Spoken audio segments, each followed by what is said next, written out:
Manhattan. Today it is the financial heart of the world, an empire of glass and concrete. This is the island of Run, a tiny speck of rock in Indonesia. At first glance, they have nothing in common. But 350 years ago, the Dutch made a choice. They gave Manhattan to the British in exchange for this island. It seemed like the deal of the century, not because they were foolish, but because Run Island was the only place on Earth growing something more valuable than gold, more valuable than human life. This is not the story of a spice. This is the story of the first giant in history and the blood that built the modern world.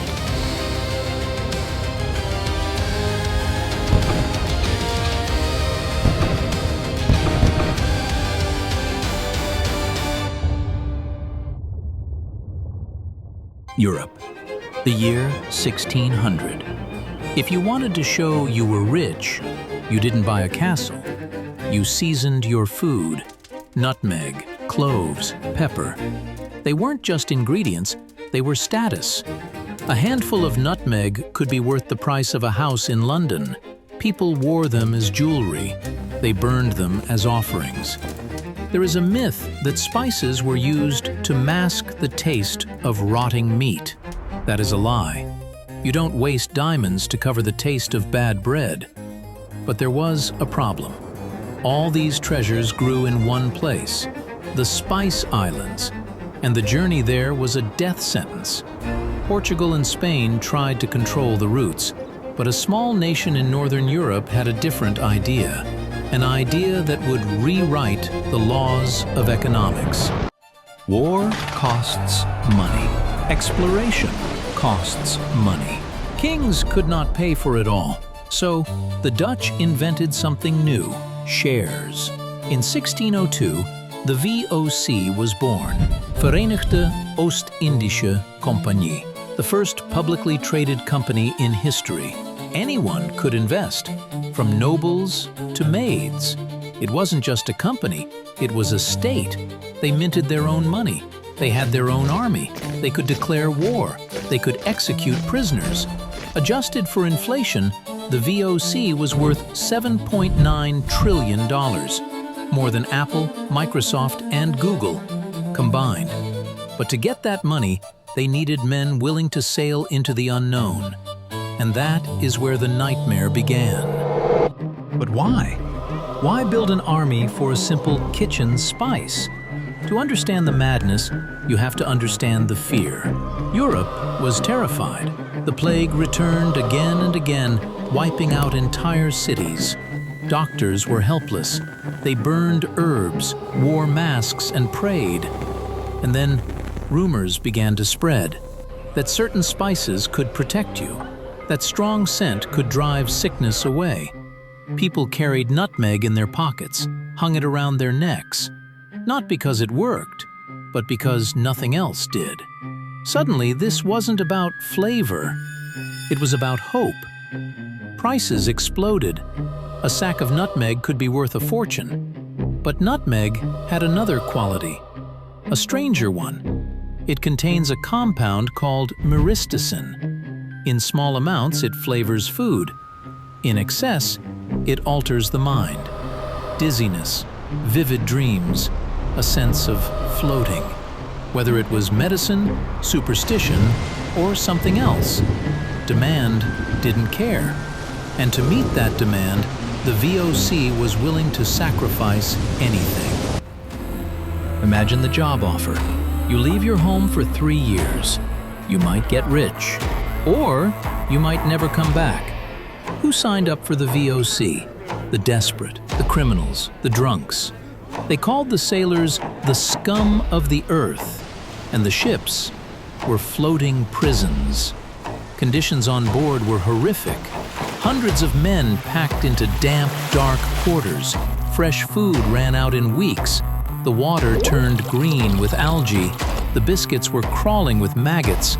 But the real killer wasn't hunger. It was what no one could see: scurvy. It starts with lethargy, then spots on the skin, then the horror begins. Your gums rot, your teeth fall out, and strangely, the body literally unknits itself. And if the disease didn't kill you, the discipline would. The VOC had a special punishment: keel hauling.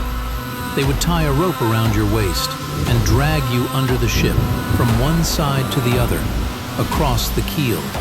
The hull was covered in barnacles, sharp as razors. If you didn't drown, you were shredded to pieces. 1 in 3 men never made it home. The ocean floor is paved with Dutch bones.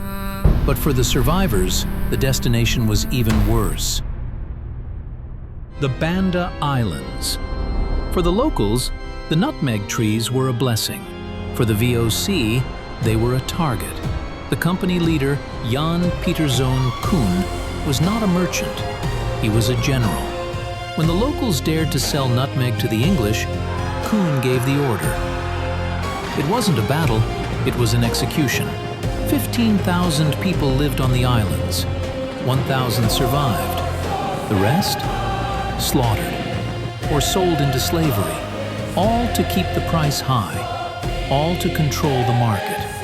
For the next 200 years, if you had nutmeg in your kitchen, you were holding a fruit bathed in blood.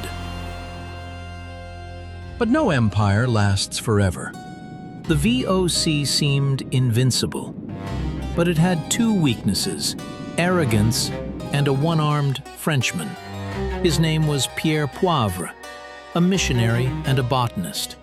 For decades, the VOC had a strict rule: every nutmeg seed exported had to be dipped in lime to kill it, so it couldn't be planted elsewhere. They thought their monopoly was safe. But Poivre was patient. In a daring heist, he smuggled fresh seedlings out of the Banda Islands. He planted them in French colonies in Africa. Within a few years, the monopoly was broken. The price of nutmeg crashed. At the same time, the monster was rotting from the inside.